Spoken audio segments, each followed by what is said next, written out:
नमस्कार दोस्तों, मैं विवेक सिंह भदौरिया एक बार फिर से आपका स्वागत करता हूं अपने YouTube channel A1 coaching classes में।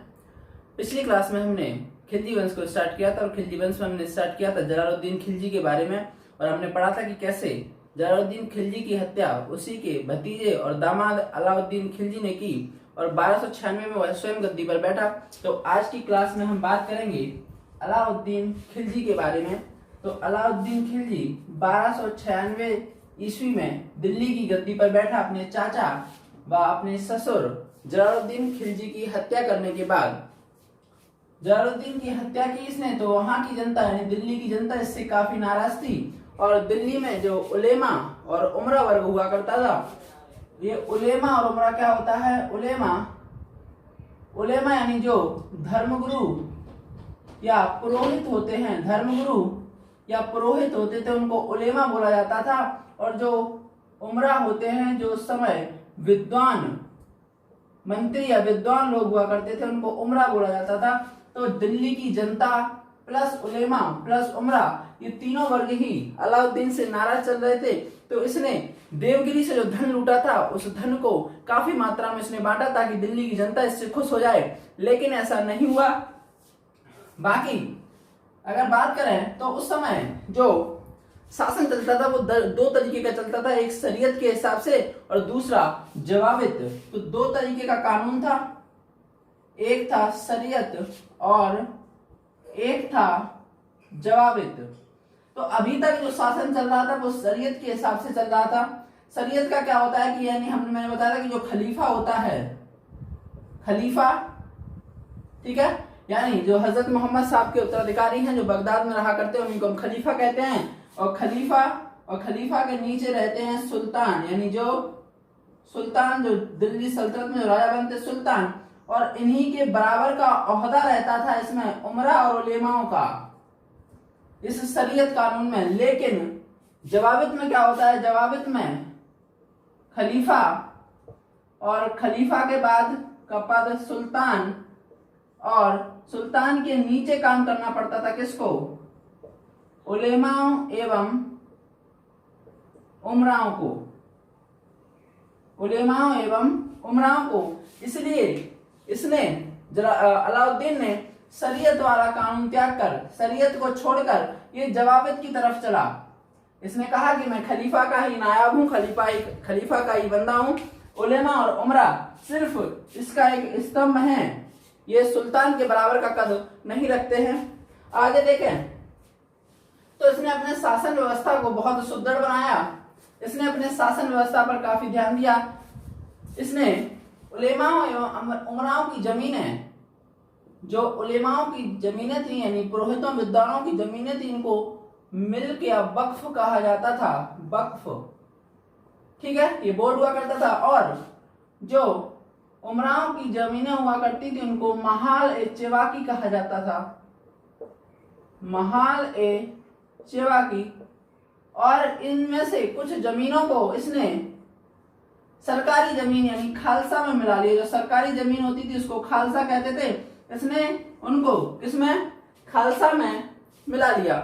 बाकी इसने अपने बाजारों पर काफी नियंत्रण किया। इसने बाजार व्यवस्था को नियंत्रण किया और बाजार व्यवस्था पर नियंत्रण लाने के लिए इसने दीवान ए रियासत एक पद बनाया, एक विभाग बनाया, दीवान ए रियासत। बाजार नियंत्रण लाने के लिए बाजार में जो धांधली हुआ करती थी यानी दुकानदारों द्वारा भ्रष्टाचार किया जाता था उसको रोकने के लिए इसने दीवान ए रियासत का निर्माण किया और इसका जो अध्यक्ष बनाया गया वो सहान ए मंडी को बनाया गया, सहान ए मंडी को बनाया गया। इसने अपने बाजार में गुप्तचर रखे और गुप्तचरों को आदेश दिया कि देखो कौन सा दुकानदार कहां पर कितना भ्रष्टाचार कर रहा है। इसने ऐसी व्यवस्था रखी, इसने आदेश दिया कि जो दुकानदार जितना वजन कम तोलेगा उसका उतना ही मांस खिंचवा लिया जाएगा। यानी इसने अपनी दहशत बनाई और इसने बाजार व्यवस्था को नियंत्रण करने के लिए ऐसे ऐसे नए नए कानून बनाए। आगे अगर हम इसकी बात करें तो इसने अपनी सैनिक व्यवस्था को भी बहुत सुदृढ़ किया। इसने पहली बार यानी अभी तक जो राजा हुआ करते थे, जो सुल्तान हुआ करते थे, वो सैनिकों को नगद वेतन नहीं दिया करते थे, लेकिन इसने अपने सैनिकों को नगद नगद वेतन देना प्रारंभ किया। साथ ही इसने अपनी सेना को स्थायी सेना बनाई इसने, यानी इसने अपनी जो आर्मी थी उसको स्टेबिलिटी दी। इसने कहा कि जो लोग हैं वही सेना में रहेंगे, यानी इसने सैनिकों को क्या किया, इसने क्या होता था कि उस समय काफी चालाक हुआ करते थे लोग, तो क्या करते थे कि जब युद्ध का टाइम आता था तो अपनी जगह किसी और को भेज दिया करते थे। इसलिए इसने घोड़ों को दागने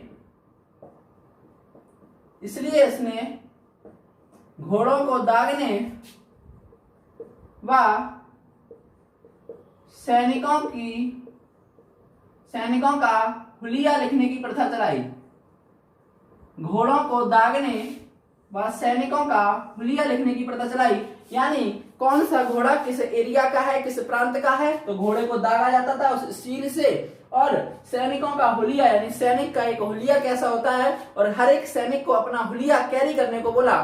ठीक है, तो ये इसने अपनी सेना को सुदृढ़ यानी मजबूत बनाने के लिए इसने ये काफी अच्छे कदम उठाए। और यही कारण रहा कि अलाउद्दीन ने बार बार बहुत सारी जगह पर आक्रमण किया और वो बहुत कम ही असफल हुआ। मोस्टली वो सफल हुआ, उसका रीजन यही था कि उसने अपनी सैन्य व्यवस्था को बहुत ही सुदृढ़ बना लिया था। आगे बात करते हैं।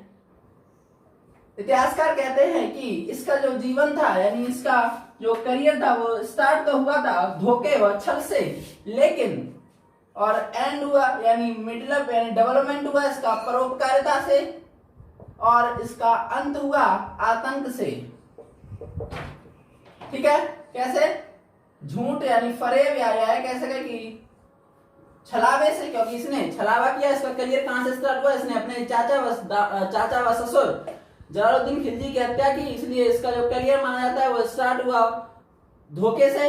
बीच में इसने अपने सैन्य व्यवस्था को सुदृढ़ किया, इसने जनता के लिए बहुत अच्छे अच्छे काम किए, इसलिए इसको बीच में डेवलपमेंट यानी इसने डेवलपमेंट परोपकारिता से की। और अंत हुआ इसका आतंक से। इसका पता चलता है जोधपुर अभिलेख से। कहां से? जोधपुर अभिलेख से। ठीक है, इन सब का पता कहां से चलता है? अलाउद्दीन के बारे में लिखा गया जोधपुर अभिलेख, जो कि संस्कृत भाषा में है। कौन सी भाषा में है? संस्कृत भाषा में लिखा हुआ है जोधपुर अभिलेख। और इसी अभिलेख से पता चलता है कि उसका जो करियर स्टार्ट हुआ झूठ, फरेब और धोखे से, डेवलपमेंट हुआ उसकी परोपकारिता से, और अंत हुआ उसका आतंक से। इस अभिलेख में माना जाता है कि इसको देवता तुल्य माना गया है, यानी जो धरती अभी तक गयासुद्दीन बलबन जैसे सुल्तानों से आतंकित थी, उसको कहीं ना कहीं आके अलाउद्दीन खिलजी ने उनसे मुक्त किया। इसलिए इस जोधपुर अभिलेख में अलाउद्दीन खिलजी को देवता तुल्य यानी देवतुल्य माना गया है। अब हम इसके कुछ मिशन के बारे में बात करते हैं। तो 1298 ईस्वी में 1298 ईस्वी में ये गुजरात मिशन पर गया। कहां गया? गुजरात मिशन पर गया। और गुजरात मिशन पर इसी मिशन के दौरान इसने एक गुलाम खरीदा। कौन खरीदा? इसने एक गुलाम खरीदा जिसका नाम था मलिक काफूर। क्या नाम था? मलिक काफूर। इसने मलिक काफूर को 1000 दिनार में खरीदा था, इसलिए मलिक काफूर को 1000 दिनारी भी कहा जाता है। क्या कहा जाता है? 1000 दिनारी भी कहा जाता है। ये मलिक काफूर से काफी प्रभावित था, इसलिए इसने मलिक काफूर को अपना कमांडर इन चीफ यानी अपना सेनापति घोषित कर दिया। क्या बना दिया इसने? मलिक काफूर को अपना सेनापति घोषित कर दिया। और ऐसा हुआ है कि जब इसको खरीद कर आया 1298 में, इसके बाद जो भी मिशन हुए वो मोस्टली किसने किए? वो सारे के सारे मिशन ही मलिक काफूर ने किए। अलाउद्दीन तो सिर्फ 1-2 मिशनों पर गया, यानी 90% मिशन की बात करें तो उनमें नेतृत्व ही किसने किया? इस सेनापति, इस commander in chief Malik Kafur ने। अब बात करते हैं अलाउद्दीन खिलजी द्वारा किए गए एक अभियान की। 1303 ईस्वी में अलाउद्दीन के द्वारा किया गया चित्तौड़ अभियान। चित्तौड़ अभियान। चित्तौड़ के उस समय राजा थे राजा रावल रतन सिंह। राजा रावल रतन सिंह और इनकी एक रानी थी, रानी पद्मावती। और इतिहासकार कहते हैं या कहें तो एक इस चित्तौड़ अभियान की जो हमें जानकारी मिलती है वो एक उपन्यास से मिलती है, एक उपन्यास से मिलती है। इस उपन्यास का नाम है पद्मावत। इस उपन्यास का नाम है पद्मावत और इस उपन्यास को लिखा है मलिक मोहम्मद जायसी ने। मलिक मोहम्मद जायसी ने लिखा है। कब लिखा है ये भी समझ लो। मलिक मोहम्मद जायसी ने इसे लिखा है 1540 से 1545 के बीच, जब यहाँ पर दिल्ली में शासन चलेगा। किसका? दिल्ली में शासन चलेगा शेरशाह सूरी का दूसरा अफगानी वंश, सूरवंश यहाँ पर शासन करेगा शेरशाह सूरी। तो 2018 में एसएससी में क्वेश्चन आया था कि मलिक मोहम्मद जायसी ने ये उपन्यास पद्मावत कब लिखा, किसके शासनकाल में लिखा? तो हम सभी समझते हैं कि 1303 में चित्तौड़ अभियान लिखा। चित्तौड़ अभियान है यानी मलिक मोहम्मद जायसी पद्मावत। ये स्टोरी कब की है? 1303 ईस्वी की है। तो समझते हैं कि हम अलाउद्दीन खिलजी पर टिक मार देंगे, लेकिन 1303 ईस्वी में हुआ ये घटनाक्रम। लेकिन इसको लिखा कब है? 1540 से 1545 में मलिक मोहम्मद जायसी ने अपने उपन्यास पद्मावत में, लगभग 200-250 वर्ष बाद। अब बात करें तो ये चित्तौड़ अभियान पर गया क्यों? तो इसकी जो रानी थी रानी पद्मावती के सौंदर्य, रानी पद्मिनी या रानी पद्मावती के सौंदर्य से प्रभावित हुआ अलाउद्दीन खिलजी। और अलाउद्दीन खिलजी पद्मावती की चाह में चित्तौड़ अभियान इसने किया, जिसमें ये जीत तो गया लेकिन ये सफल नहीं हुआ, क्योंकि रानी पद्मावती ने हजारों महिलाओं के साथ उस अभियान में यानी उस किले में ही क्या कर लिया था? जौहर कर लिया था। यानी जौहर किसमें बोलते हैं? यानी आग में, अग्निकुंड में कूद गई थी सभी की सभी महिलाएं। इसलिए ये जीत तो गया था लेकिन वहां पर अपने मिशन में ये सफल नहीं हुआ और बाद में ये दिल्ली वापस आ गया। अब हम बात करेंगे दक्षिण अभियान के बारे में। 1306 ईस्वी में चलाया गया दक्षिण अभियान, यानी इसका जो साम्राज्य अभी उत्तर भारत में फैला हुआ था, इसने अपने साम्राज्य को दक्षिण भारत में फैलाने की चाह रखी। तो इसने भेजा अपने सेनापति, अपने कमांडर इन चीफ, किसको? मलिक काफूर को। मलिक काफूर जीतते जीतते यानी दक्षिण भारत की तरफ बढ़ा और पहुंच गया कहां पर? ये तेलंगाना। ठीक है, कहां पहुंच गया? ये तेलंगाना पहुंच गया। उस तेलंगाना की राजधानी थी वारंगल और यहां पर राज कर रहा था कौन? राज कर रहा था प्रताप रुद्रदेव। जब इस समय यहाँ पर चलता था काकातीय वंश। इस काकातीय वंश का ही रूलर था प्रताप रुद्रदेव। और जब मलिक काफूर ने 1308 ईस्वी में प्रताप रुद्रदेव पर अटैक किया तो प्रताप रुद्रदेव ने सरेंडर कर दिया और अपने आप का यानी स्वयं से ही आत्मसमर्पण कर दिया और तेलंगाना को यानी वारंगल को दिल्ली सल्तनत के अंडर अपने आप ही सरेंडर कर दिया। इसीलिए और यहाँ से एक मेन क्वेश्चन यहाँ से बनता है कि यहाँ से मलिक काफूर ले क्या गया? तो यहाँ से मलिक काफूर ले गया है एक बेशकीमती हीरा, विश्व प्रसिद्ध हीरा, कोहिनूर हीरा। तो क्वेश्चन ये बनता है कि दक्षिण भारत से उत्तर भारत में कोहिनूर हीरा लाया कौन? तो वो लाया मलिक काफूर। और इस मलिक काफूर ने ये कोहिनूर हीरा गिफ्ट कर दिया किसको? अलाउद्दीन खिलजी को।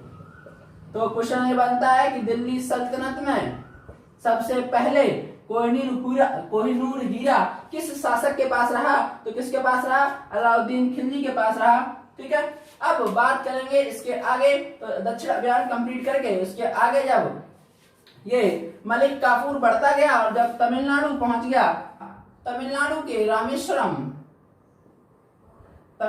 के रामेश्वरम तक जब ये पहुंचा तो इसे वहां पर समुद्र दिखाई दिया और समुद्र देखने पर इसने समझा कि दुनिया यहीं पर समाप्त हो चुकी है, इसलिए इसने अलाउद्दीन खिलजी को विश्व विजेता घोषित कर दिया। क्या घोषित कर दिया? विश्व विजेता घोषित कर दिया। और जब ये बात अलाउद्दीन को पता चली तो उसने स्वयं को एक उपाधि दी। कौन सी उपाधि? सिकंदर ए सानी। सिकंदर ए सानी। सिकंदर ए सानी का मतलब होता है विश्व विजेता द्वितीय, यानी अलेक्जेंडर सेकंड, क्योंकि हम सभी जानते हैं विश्व विजेता किसको कहा जाता है? सम्राट सिकंदर अलेक्जेंडर को कहा जाता है, इसलिए इसने स्वयं को अलेक्जेंडर द्वितीय कहा। ठीक है। अब दिल्ली की जनता इससे आतंकित क्यों हुई तो उसके बारे में बात करें तो इसने दिल्ली की जनता पर बहुत सारे टैक्स लगाना स्टार्ट कर दिया। तो हम देखते हैं कि इसके द्वारा लगाए गए वो टैक्स क्या हैं। तो इसने सबसे पहले इसके द्वारा लगाए गए अगर टैक्सेस की बात करें तो इसने जजिया, सबसे पहले जजिया व ज़कात लगाया। हम सभी जानते हैं कि जजिया क्या है? नॉन मुस्लिम्स पर लगाया गया टैक्स। और ज़कात जो मुसलमान होता है तो मुसलमान वो अपनी आय का 1/40 देता है, उसको कहते हैं ज़कात। ठीक है। इसके आगे बात करें तो इसने घरई लगाया। घरई यानी हाउस टैक्स, घरों पर लगने वाला टैक्स। ठीक है। इसके बाद इसने चरई लगाया, यानी चारा टैक्स, यानी जब किसी का पशु यानी मवेशी जब सरकारी जमीन पर अगर चारा चरता है तो उस पर ये चरई लगेगा। इसने एक और लगाया सिंचाई कर। ठीक है। इसने सिंचाई कर लगाया और इसने कृषि कर लगाया, यानी इसने वहां की जनता पर बहुत सारे टैक्स लगा दिए, इसलिए वहां की जनता इससे आतंकित होने लगी और इससे परेशान होने लगी। इसके द्वारा बनाए गए कुछ मॉन्यूमेंट्स की अगर हम बात करें, इसके द्वारा बनाए गए कुछ स्मारकों की बात करें तो इसने दिल्ली में अलाई मीनार का निर्माण करवाया। किसका निर्माण कराया? अलाई मीनार। इसने दिल्ली में ही अलाई दरवाजा भी बनवाया। इसने दिल्ली में ही सीरी का किला यानी सीरी फोर्ट बनवाया। इसी के समय में सबसे ज्यादा मंगोलों के आक्रमण हुए, इसलिए इसने मंगोलों के आक्रमण से बचने के लिए ही सीरी फोर्ट का निर्माण करवाया था। साथ ही साथ इसने दिल्ली में हौज खास का निर्माण भी करवाया। इसका हौज खास का भी निर्माण करवाया। ये इसके द्वारा बनवाए गए कुछ स्मारक हैं। ठीक है। 1316 ईस्वी में अलाउद्दीन की मृत्यु हो गई।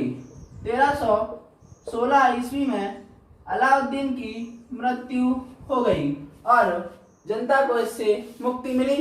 अब इसके बाद इसका बेटा मुबारक शाह खिलजी, इसके बाद इसका बेटा मुबारक शाह खिलजी 1316 से 1320 तक रूल करेगा।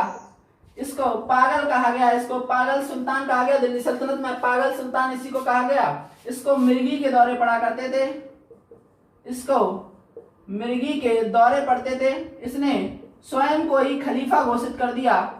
जब इसको मिर्गी के दौरे पड़ते थे तो इतना पागल था कि ये महिलाओं के वस्त्र पहनकर ही दरबार में आ जाया करता था और कभी कभी तो बिना वस्त्रों के ही दरबार में आ जाया करता था, इसलिए इसको पागल सुल्तान कहा गया। इसी